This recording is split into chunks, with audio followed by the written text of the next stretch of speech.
jóvenes, sobre todo para lo que la semana pasada, el estudio de la carta de los Efesios, o la iglesia de Éfeso. Y hay café ya en el ambiente.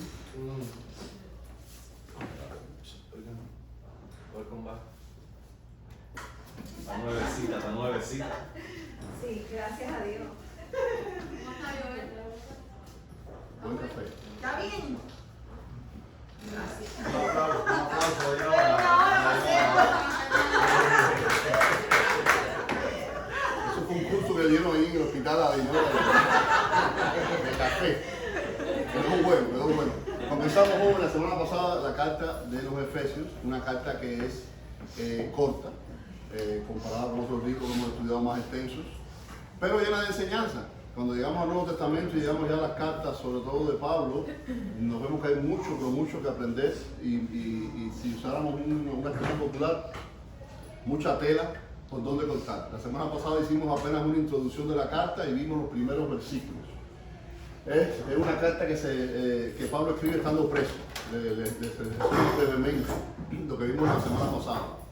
Cuando Pablo cae preso y estuvo 2 años preso en Cesarea, no le hacían juicio, y en un momento donde él apela entonces al César, era ciudadano romano, no podían tenerlo indefinidamente preso, sin formularle cargos, lo pasaban de un lugar al otro, de un gobernante al otro, y nadie quería meter las manos con Pablo.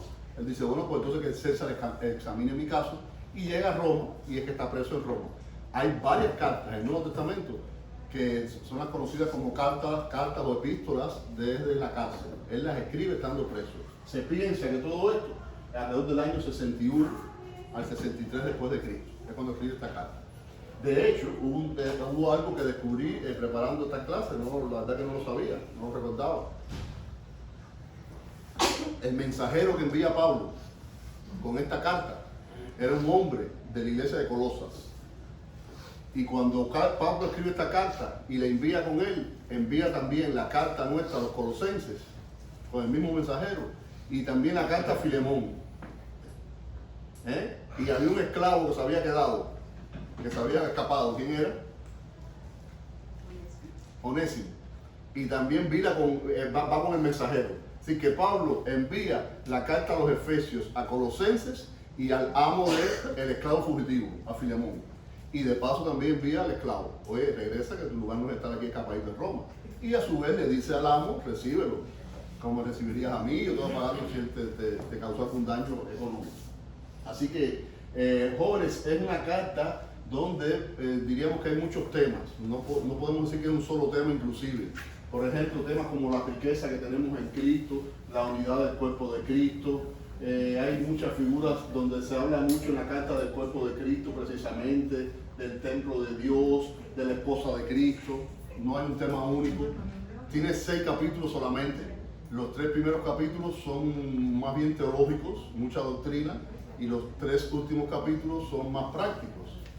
Apelan más a la vida cristiana práctica. Comenzamos la semana pasada mostrándolas a estas mujeres. ¿Alguno conoce la historia de ellas? Sí, no lo que estaba la semana pasada, sino de antes.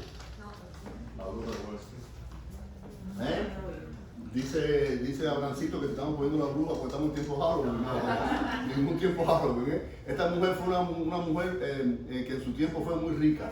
Y miren los años que vivió, en años donde las mujeres no se dedicaban a hacer negocios. Y mucho menos este tipo de negocio a gran altura, como es Wall Street. Pero era una mujer extremadamente avara. Se conoció inclusive como la avara más grande de los Estados Unidos. Tenía muchas riquezas, pero no sabía usar esa riqueza. Por eso que le trae la ilustración de ella. Porque si una cosa está presente en la carta de Efesios, es la grande riqueza que tenemos en Jesucristo. Y si tenemos riqueza y no las usamos, ¿de qué nos vale la riqueza, muchachos? Esta mujer dice que casi no compraba ropa, para no estar en ropa. Esta mujer, en los vestidos largos de la época, le lavaba nada más que la parte de abajo, que es la que normalmente la mujer arrastra.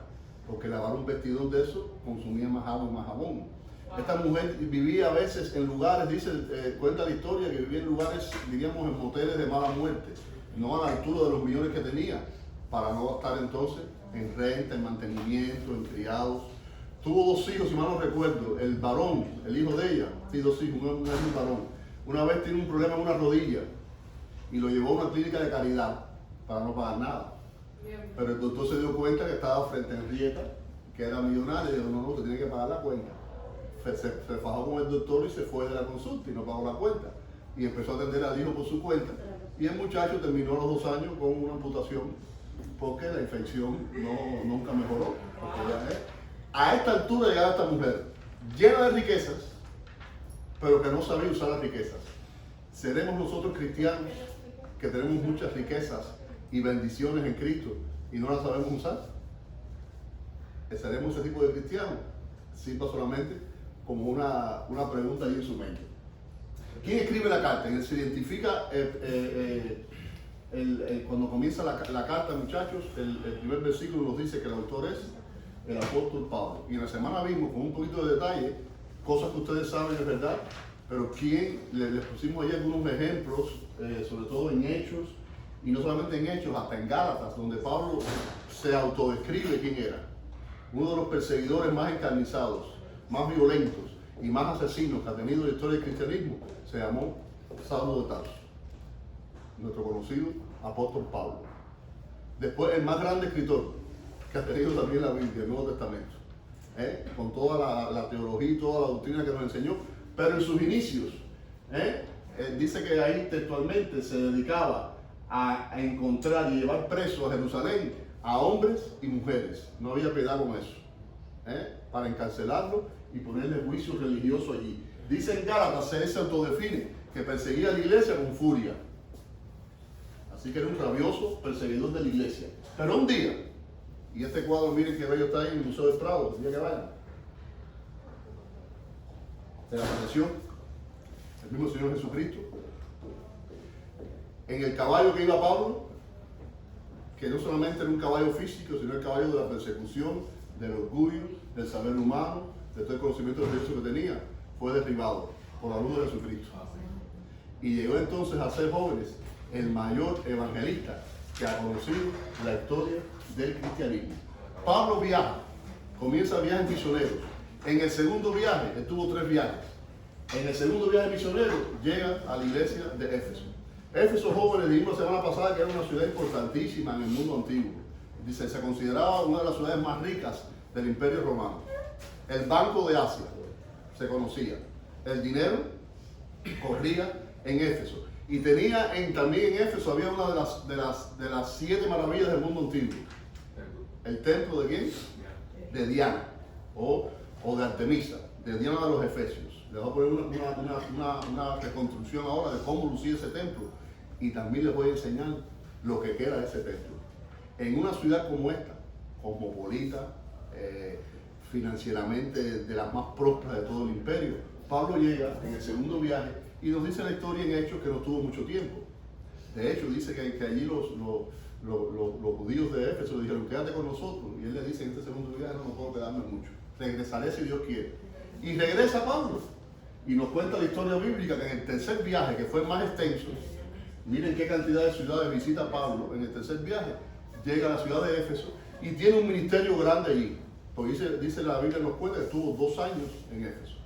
Y que tuvo tiempo de predicar y de levantar una tremenda congregación. Sí. Es decir que, miren ahí jóvenes, en el anfiteatro de Éfeso lo que queda. Bastante conservado, ¿sabes? Quiero decir, para cómo están las cosas. Miren la calle desde allá como llega al anfiteatro. Afuera, ¿verdad? Sí, miren el modelo, así lucía, se cree el templo de Diana, ese es un modelo que está en Turquía en este caso. Se piensa que miren, no solamente la arquitectura era bella, como lo vemos ahí, para llegar a ser una de las 7 maravillas del mundo antiguo tenía que ser majestuoso, sino que dice que también lo que tenía dentro de riquezas era tremendo. No era una simple maravilla arquitectónica, sino que dentro almacenaba una cantidad de riqueza y de oro, me imagino, y plata y piedras preciosas que deslumbraba. Pero jóvenes, miren cosas ahí que quedan todavía de Éfeso. Se piensa que esto es una estatua, miren, la estatua de Diana era esta, la que adoraban. Miren el anfiteatro que lindo, pero miren lo que queda del templo de Diana de los Efesios. De toda esa maravilla. ¿Sí? No, que adelante ahí. Aquí el design de PowerPoint lo tapó un poquito, pero con un par de columnas aquí. Jóvenes, eso es lo que queda de la grandeza que deslumbró al mundo. Había un negocio muy peculiar y de mucho profit, que era hacer estatuas, templitos de Diana, como en todos los lugares que uno va por ahí, que te venden cositas del lugar donde usted visita. Y Hechos nos narra que hubo allí un altercado tremendo, porque el negocio de los plateros, allí de los negociantes estos, se le había caído por la predicación de Pablo. Y se formó allí una rebambaramba en la ciudad de Éfeso, que como una de las tantas, Pablo salió ileso, pero se la vio allí difícil, porque el negocio religioso estaba perjudicándose. Jóvenes, dice ahí el Pablo, cuando se identifica en el primer capítulo, dice Pablo, prisionero de Cristo Jesús. Por eso es que decimos que esta es una de las epístolas que escribe Pablo de la cárcel. En Efesios 4, lo veremos unos domingos más adelante, dice, estoy preso por causa del Señor. En Efesios 6 vuelve a decir, soy embajador en cadenas. Jóvenes, ¿alguno de ustedes ha estado preso alguna vez? ¿O presa? Que tú sepas, ¿no? Tú has estado preso y no lo sabías. O tú estás como la canción esa en la cárcel de tu piel. Tú estás preso en la cárcel de la piel de alguien. Vamos a preguntarle, ¿no estás preso en la cárcel de la piel de alguien? No sabes, ¿eh? De la cocina de alguien. Mire, jóvenes, el Pablo estaba preso. Escribió esta carta. Miren, si una cosa uno valora, es la libertad. Si una cosa es valiosa en la vida, olvídense de cualquier cosa material, que son buenas tenerlas. Pero cuando usted es libre, tiene todo de su lado. Usted puede estar encerrado en una jaula de oro, pero si está encerrado, de nada le vale. Este hombre preso, y por causa del Señor, no era preso porque había matado una vaca, ni porque había asesinado a alguien, por predicar, porque los religiosos le habían hecho allí una mala pasada, una mala jugada. Y bueno, en este momento ya había llegado entonces al poder político del momento. Ciudadanos romanos, entonces el César examine mi caso. Jóvenes, así en esta condición es que él le escribe. Y miren lo que les dije ahí, cómo le envía con Tíquico, Colosenses se benefició también con una carta, Filemón se benefició también con una carta en este momento. Dice ahí, ¿a quién le escribe? A los santos y a los fieles.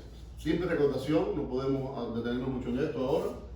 Joven, la palabra santos en una carta tan corta, Pablo la usa 9 veces.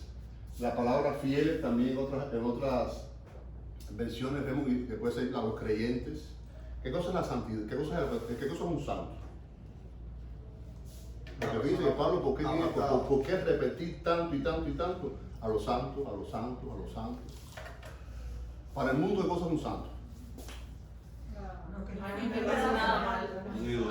Un ídolo, alguien que no hace nada mal. La Iglesia Católica, por ejemplo, vamos a hablar con toda propiedad, porque eso no es oculto. Para cuando canoniza a una persona, entonces lo hace santo, tiene que cumplir ciertos requisitos. ¿Alguno lo sabe? Que haya hecho milagros. Sí, pero ¿cuántos milagros sabes? No sé, pero que hay. Yo creo que uno. 2, con 2 milagros hechos, claro, y supuestamente comprobado y recomprobado y atestiguado. Con 2 milagros, ya. ¿Qué?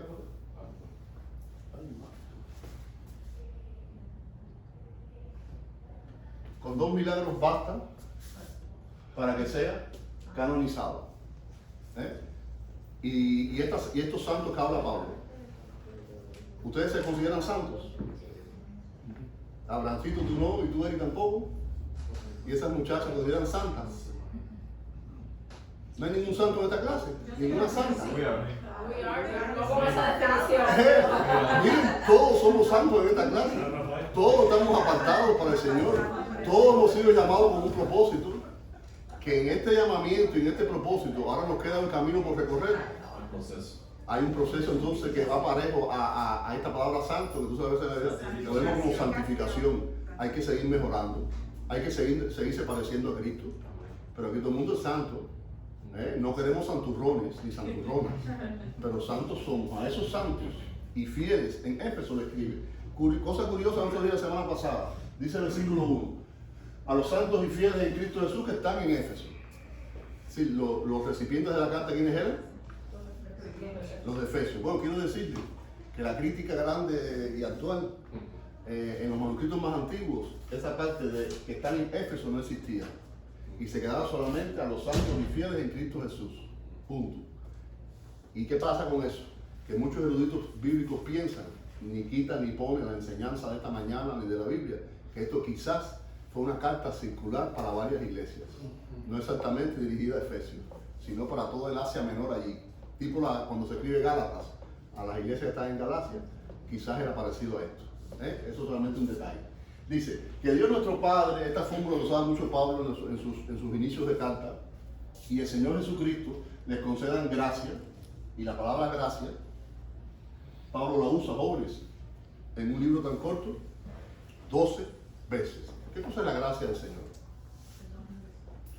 No es el gracias de que Eli me regaló ahora una cosita y yo digo gracias Eli. Ese no es el gracias ese. Un regalo inmerecido. ¿Qué más? Un favor de parte de Dios. Es un favor de parte del Señor. Miren jóvenes, si alguno abunda en el tema de la gracia y de lo que hemos recibido por gracia, como ustedes bien dicen, sin merecerlo, de parte del Señor, sin hacer nada de parte nuestra, es el apóstol Pablo. El apóstol de la gracia es el apóstol Pablo. O sea, alguno lo menciona una y otra vez en situaciones diferentes, en cartas diferentes, en iglesias diferentes, es la gracia. Muchas veces en sus cartas hacía esta doble combinación de gracia y paz. Muchos ven que cuando recibimos la gracia del Señor, uno de los más hermosos resultados que llega a nuestra vida es el que sigue. Entonces, ¿cuál es? La paz. Óiganme, si conforme ahorita les dije que la libertad es importante, cuando uno tiene paz en el corazón, y paz, entendámoslo, no como falta, no como ausencia de problemas, como que todo marcha bien. Mira, por ejemplo, mi hermana aquí, usándote de ejemplo, ha pasado ahora mismo por una prueba en su cuerpo, una prueba de enfermedad. ¿Tuviste paz en medio de esta prueba, hermana Dinora? Sí. ¿Fue fácil tu operación? No. El pronóstico, lo que decían, lo que se imaginaban, lo que hicieron, aunque sea mínimo acceso, o te abren completa, aunque sea un puntico o 20 punticos. Pero sin embargo, y como en medio de una prueba tan difícil, en este caso una prueba de enfermedad en su cuerpo humano, ¿cómo pudiste tener paz en medio de esta situación? Porque la paz que recibí es la que viene de Dios. Porque miren, eso nada más que viene de parte del Señor. Porque la gracia que se derramó en tu vida, como uno de los frutos, pero uno de los más bellos, es este de la paz. Que se repite para los cristianos de Éfeso de hace 2000 años y se sigue derramando la gracia, muchachos, en nosotros cristianos del siglo XXI y sigue en nuestros corazones estando el fruto, la bendición, el resultado de la paz. Si una cosa tiene grande el Evangelio, jóvenes, y no pierdan de vista esto, que cuando enseñamos palabras como estas, no lo tomen como palabras de un evangelista de hace 2000 años y que sirvió mucho para una iglesia hace 2000 años, creemos que sigue sirviendo y sigue teniendo la misma vigencia para nosotros después de 20 siglos. Dice ahí, alabado sea Dios. Ahora dice el apóstol Pablo, el Padre de nuestro Señor Jesucristo, que nos ha bendecido en las regiones celestiales con toda bendición espiritual en Cristo. La bendición viene por parte de, alabamos al Señor porque por medio de Jesucristo hemos sido bendecidos. Y hay una palabra que es importante ahí, con toda bendición espiritual. ¿Nos faltan bendiciones? ¿Algunas bendiciones vienen por Jesucristo? ¿Tenemos que buscar otras fuera de Jesucristo para completar lo que nos falta? Es muy común, por ejemplo, cuando uno está en este país, sobre todo cuando uno llega, díganme si estoy en lo cierto o no, que uno tiene que buscarse un trabajo, 2 trabajos, 3 trabajos. ¿Por qué? Porque tienen pasión por trabajar.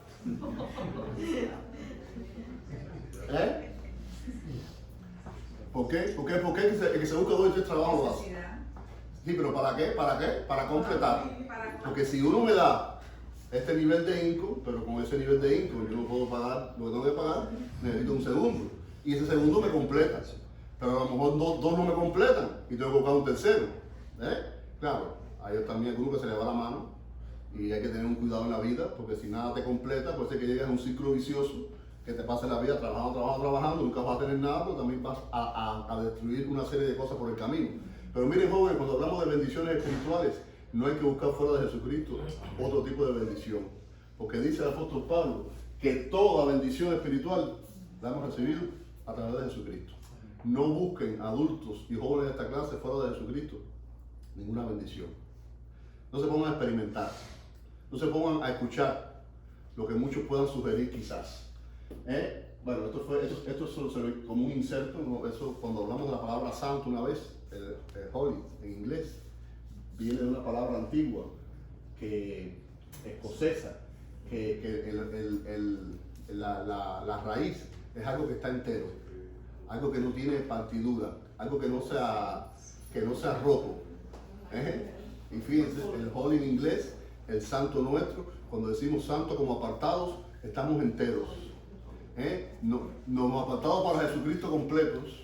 No es que se me apartó para Jesucristo la mente y el cuerpo se me quedó por allá. O pues a Jesucristo le pertenece mi cuerpo y con la mente yo hago lo que yo quiera. Enteramente, completico, estoy apartado para Jesucristo. Alabado sea Dios que nos ha bendecido, jóvenes.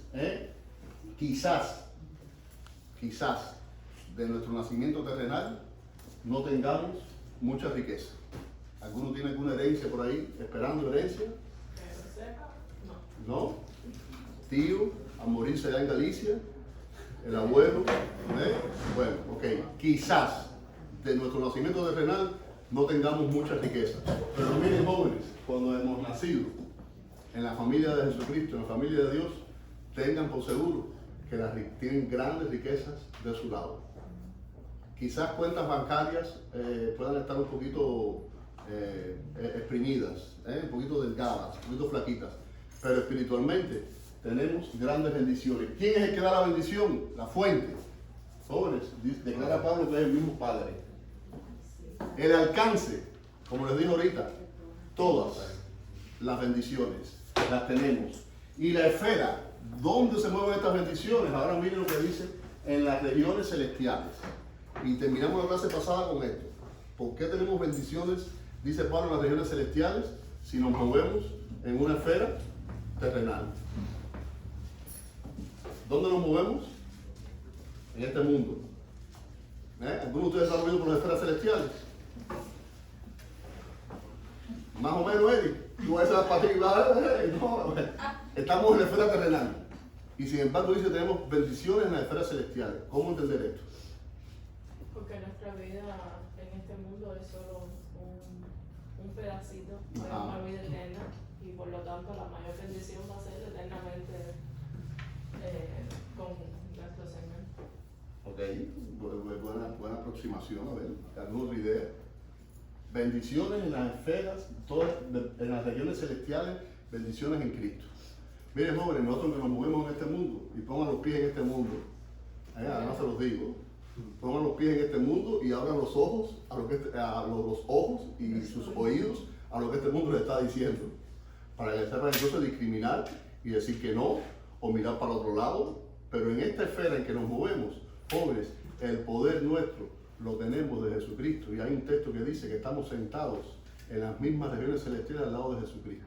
Y la bendición y el poder para movernos en esta esfera terrenal en que nos desenvolvemos ahora viene de lo alto. Del mismo Jesucristo, del mismo trono de Dios emana la bendición para ustedes, jóvenes y adultos. Para movernos, para decidir, para discriminar, para saber lo bueno, lo malo, lo que me conviene, lo que no. El poder viene de lo alto. No se les olvide eso. Y ahora miren lo que dice Pablo. Bendición, en Efesios 1 estamos. Bendiciones que vienen del Padre. Dios nos escogió en Él antes de la creación del mundo para que seamos santos, vuelvo a repetir la palabra santos, y sin mancha delante de Él. Dice ahí la Biblia, jóvenes, este texto, quizás polémico pudiera ser para algunos, que Dios nos escogió. ¿Qué creen de esto, de lo que se conoce en los círculos teológicos como la doctrina de la elección, que Dios elige?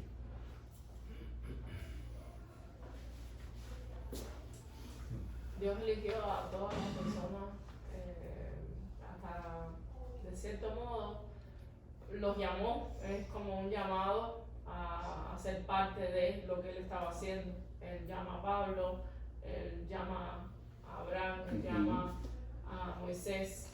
Entonces una forma sería... Y fíjense que ahí dice que Dios nos escogió. Hermano pastor que están en esta mañana. ¿Y por qué Dios escoge a algunos y a otros no? Esto no es un seminario, esto no es un seminario. Esto es una clase de seminario y usted sabe de teología. No, pero solamente, a ver, entonces Dios escoge a algunos sí y a otros no. Dios tiene interés en que algunos entonces sean salvos y otros no. Son diferentes preguntas. No, sencillo, sin profundizar. Dice que nos escogió en Cristo. Todo el que cree en Cristo es escogido para la vida eterna. Ajá. Ya. ¿Y Dios tiene interés entonces en que algunos sí y otros no, tú crees? Yo creo que Dios tiene interés en que todos se salven, porque es lo que dice Él David. no hace acepción de personas. A ver, dime. El cual quiere que todos se salven. Es clarito. Debemos predicar a todo el mundo, Ajá. pero nosotros no somos Dios. Y, Nosotros no sabemos lo que piensan. ajá. Entonces, ¿qué sucede? Que tú le predicas a una persona porque esa persona dice que no importa, para que ese no es escogido. ¿Ese qué? Ese no No es escogido. es escogido. No, pero fue su elección. Porque fue su elección. No, sí, pero hay un detalle. Yo veí hace tiempo algo parecido y yo no me quise meter en la conversación porque estas cosas uno no sabe mucho. Pero yo sí sé que tú le predicas a una persona y si esa persona te dice que no, y te dice que no, y te vuelve a decir que no, y te manda hasta para tu casa, ese tipo no tiene nada que ver contigo. No tiene nada que ver con esto. Quizás en ese momento. Probable. La historia está llena de algunos que en ese momento rechazaron. Exacto. Bueno, miren, ejemplo más grande que el autor de esta carta. El día que fue derribado del caballo en el camino de Damasco. Ahí se derribaron todas las fortalezas, ahí se derribaron todos los argumentos que tenía en su mente, ahí se derribó toda su doctrina, todo su celo y fue tocado por Jesucristo. Dime, Dianita. Bueno, solamente una pregunta. Por ejemplo, el versículo de Apocalipsis que dice, he aquí yo estoy a la puerta y llamo. Si alguno escucha mi voz y oye, entonces yo entraré y cenaré con el sol. Yo supongo que sea como que el Señor nos llama a todos, pero depende también de nosotros. Miren, indiscutiblemente. Hay algo en la Biblia, jóvenes, que miren, como diríamos, se mueve como la doctrina de la elección. Y un profesor de seminario una vez dijo esto: tratemos de explicar la doctrina de la elección. Si alguno se pone a decir, bueno, pero entonces es que Dios está siendo así selectivo y eligiendo a unos y a otros no, y perderemos la razón. Pero si tratas de ignorarla, entonces puede ser que pierdas tu alma. Dijo este predicador: jóvenes, dice Juan 15:16, jóvenes, la salvación es algo que comienza en el Señor. Dice Juan 15:16, no me escogieron ustedes a mí, sino que yo los escogí a ustedes primero. Y el evangelista Lucas nos dice que el Hijo del Hombre vino a buscar y a salvar lo que se había perdido. Y dice Romanos, si quieren encadenar a Romanos, que ¿quiénes son los perdidos? ¿Quiénes son los perdidos? ¿Quiénes no estaban perdidos? Todos. No había justo, no hay justo ni uno. Todos necesitan a Jesucristo, jóvenes. Jóvenes, miren, en el plan de Dios eterno. Y miren, hay cosas dentro de los juicios y el pensamiento de Dios no podemos comprender.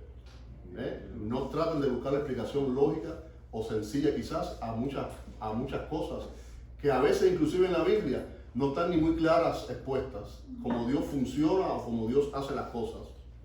Nuestras mentes finitas, querer equipararnos y entender al Dios infinito, jóvenes, miren, es tarea imposible. Y dice ahí, jóvenes, miren, todos los que el Padre me dan vendrán a mí, lo estudiamos en Juan, pero al que a mí viene, no lo rechazo, no lo echo fuera. Elección, pero como dice Diana, y va muy parejo, la responsabilidad mía.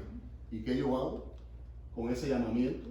¿Y qué yo hago con esa predicación? Porque imagínense que ahora diríamos que pudiera complicarse para algunos más cuando Pablo sigue diciendo ahora, nos predestinó para ser adoptados como hijos suyos por medio de Jesucristo, según el buen propósito de su voluntad. Eso te iba a preguntar, perdón.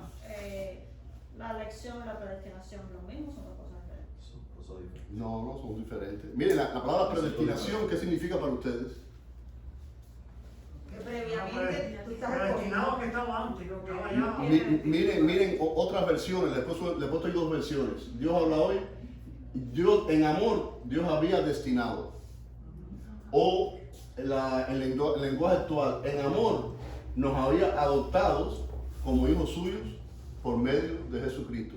Y estuve leyendo, hermano Darwin, que esto me llamó la atención, no sé si tú esta idea la habrás oído.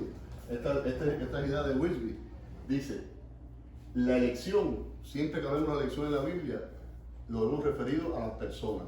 Pero muchas veces palabras como esta de predestinación, en este versículo, no en otros, o por ejemplo esto de que ya había destinado, era un plan en la mente del Señor, se refiere muchas veces a los propósitos, es decir, a lo que Dios tenía pensado hacer, con todo lo que lo aceptaran. Porque nunca vemos en la Biblia que haya de antemano escogido de parte del Señor gente a perderse. Jamás usted ve un versículo que dice, yo había destinado que este grupo se perdiera. Al contrario, está lleno de versículos de la Biblia, predica. El Señor nos retrata su promesa. Quiere que todos vengan al arrepentimiento, que todos lleguen a la salvación. El que venga a mí lo echo fuera. Es decir, jóvenes, que no podemos caer quizás a veces en un juego de palabras. A veces se da mucha importancia a una palabra así aislada y como que limitar a que quizás el Señor, cualquiera diría, bueno, Él escoge a algunos sí, a otros deja fuera. Y entonces, bueno, estos van para aquí, estos van para allá. ¿Y la elección humana dónde está? Y la responsabilidad mía, cuando oigo el Evangelio, dice ahí, jóvenes, que nos ha adoptados. Hay una enseñanza tremenda en la Biblia, que es esta enseñanza de la adopción como hijos. ¿Qué cosa es adoptar un niño en la actualidad? ¿Para qué hay parejas que adoptan muchachos, niños? Cuidarlo y atenderlo. Para cuidarlo, para atenderlo. Miren, miren lo que dice adoptar desde el punto de vista decirlo oficial. Cuando se toma legalmente a un niño que no es hijo biológico tuyo, pero legalmente tú le das y lo adoptas, le das tu apellido. Voy a adoptar a Teresita. Va a ser Teresita Costoya. Ella no es mi hija biológica, la mi hija biológica es él y Costoya. Pero a Teresita, pobrecita, yo la adopté y a partir de ahora tiene los mismos derechos de él. ¿Me levantaron la mano por ahí? Sí, los hijos adoptados tienen los mismos derechos, o sea que si el padre que adopta a un hijo tiene su cuenta de ahorros, tiene su cuenta de checking, tiene los mismos derechos que un hijo natural, los mismos derechos que un hijo natural, y nosotros tenemos los mismos derechos por Jesucristo. Y miren, y que hay otro detalle con la adopción, que cuando usted es adoptado y ya entra a formar parte de ese apellido, de esa familia, tiene derecho a reclamar la herencia, lo mismo que los que están los hijos biológicos. Por eso es que esta doctrina, esta enseñanza de que somos adoptados por el Señor, estamos en la posición, jóvenes, de reclamar para nosotros las herencias y las riquezas espirituales en Jesucristo. Este es uno de los temas recurrentes en la carta de Efesios. Por su gracia. Y todo, volvemos entonces, diríamos, al círculo exterior. ¿Por qué cae en nuestra vida, como dice Darwin? Por gracia. ¿Hemos hecho algo para ser adoptados? ¿Hemos hecho algo nosotros para ser llamados por el Señor? ¿Algún mérito que tuve yo que no tuvo el otro? Y vamos a ver ahora, fíjate que estamos, diríamos, en una sección de bendiciones que recibimos de parte del Padre. Veremos ahora algunas que recibimos de parte del Hijo. Y después bendiciones que recibimos a través del Espíritu Santo. Las tres personas de la Trinidad, jóvenes, obrando en favor nuestro. Miren aquí como dice, para alabanza de su gloriosa gracia que nos concedió en su amado. ¿Cuál es el objetivo de todas estas bendiciones en nuestra vida? Jóvenes, si quieren ponerlo sencillo, que el Señor sea glorificado. Amén. Y sea alabado. Dios ahora hoy dice, esto lo hizo para que alabemos siempre a Dios. Y el lenguaje actual dice, Dios hizo todo esto para que lo alabemos por su grande y maravilloso amor. Esta posición que tenemos en Cristo, de hijos, jóvenes, esto es algo que no puede cambiar. Esto es algo que nadie puede quitarnos. Todas las bendiciones espirituales que recibimos en Cristo no puede venir un crack en la bolsa. Hay mucha gente rica en este mundo, que ¿qué les pasa? Que si su mayoría de la riqueza está invertida y viene un bajón de esos gigantes en la bolsa, ¿qué le pasa? Que se acostaron ayer con 1.000 millones y mañana se levantan con 200 millones. Por decir un número, ¿no? Así gigantesco. No sé si me dé tiempo hoy, pero le voy a mencionar un personaje que es considerado el hombre más rico que ha tenido Estados Unidos. Sé que no me va a dar tiempo ya. Ahora, de parte del Hijo también recibimos bendiciones, jóvenes. Y miren qué bendiciones recibimos de parte del Hijo. Dice, en Él tenemos, ahora salta Pablo para Jesús, en Él tenemos redención mediante su sangre. La palabra redención era una palabra muy común y muy usada y que tenía mucho sentido en el Imperio Romano. Quizás para nuestro mundo moderno la redención la vemos un poquito lejana. En el tiempo que Pablo escribe, en el Imperio de Roma había millones y millones de esclavos. Ese esclavo podía ser redimido, podía ser libre, podía pasar del estado de esclavitud al estado de libertad si alguien venía y pagaba el precio que tenía ese esclavo. Y pasaba del estatus de esclavo a libre. Pero tenía que haber una redención por el medio. La redención implicaba precio a pagar. Dice ahora Pablo que tenemos redención en Jesucristo, pero el precio no es dinero. ¿Cuál es el precio?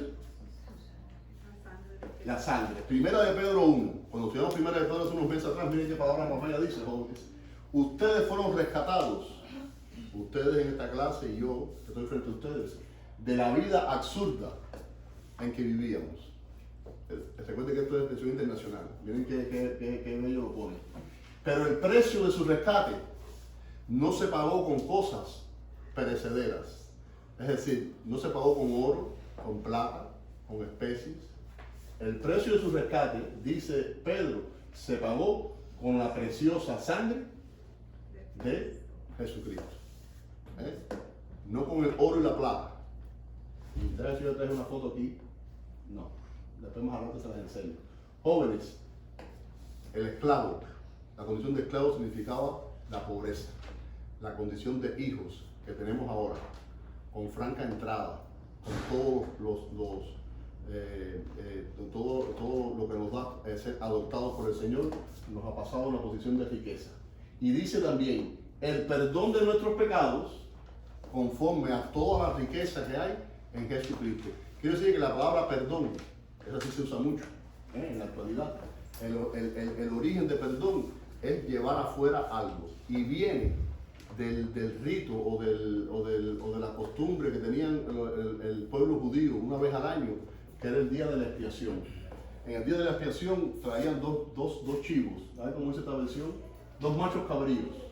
Uno lo ofrecían en sacrificio y en el otro lo llevaban al desierto, lo sacaban fuera del campamento para que se perdiera en el desierto y de forma simbólica, esto era un símbolo, por supuesto, apuntando después a Jesucristo, llevar a los pecados del pueblo.